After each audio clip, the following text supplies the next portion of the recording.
Ang mga naganap sa isang press conference ng biggest annual charity bazaar sa bansa na naganap sa lungsod ng Pasay. Panoorin po natin ito.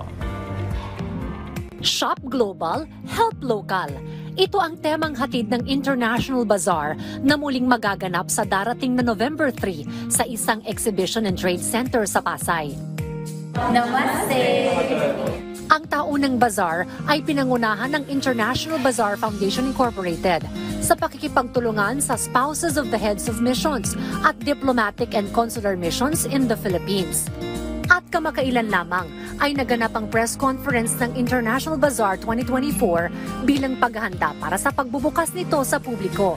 This is a bazaar that is not just for the sake of shopping, but more because we would like to touch more lives through the funds that we raise, because the programs that we undertake, like for example, scholarship program, support for the elderly and abused children, victims of calamities, startup funds for livelihood projects for distressed communities. These are really the aim of IBF, is to help more people and to give them hope.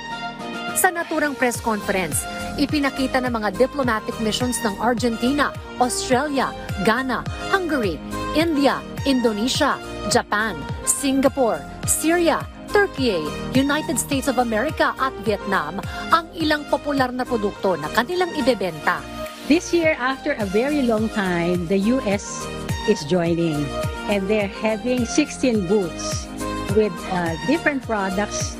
Ayon sa kinatawan ng United States at Vietnam, isa itong malaking oportunidad para sa kanilang bansa upang maipakilala ang sarili nilang kultura at produkto sa mga mamimili sa Pilipinas. I think that part of what will help us here is that it will point out to Filipinos, in case they're not aware, that many of the food items, and so we're really excited that we have a chance to just point out some of the great ingredients the Filipinos are already enjoying, and maybe give some of them a chance to try something new too. We can show you a lot of special, unique products already exported to Philippines, and some we want to distribute in Philippines. It's also distributed to a lot of countries in the world. Sa pamagitan ng pagsuporta sa International Bazaar, hindi lamang tayo nakakakuha ng mga natatanging produkto mula sa iba't ibang panig ng mundo, kundi nagbibigay din tayo ng mahalagang tulong sa mga nangangailangan sa ating sariling komunidad.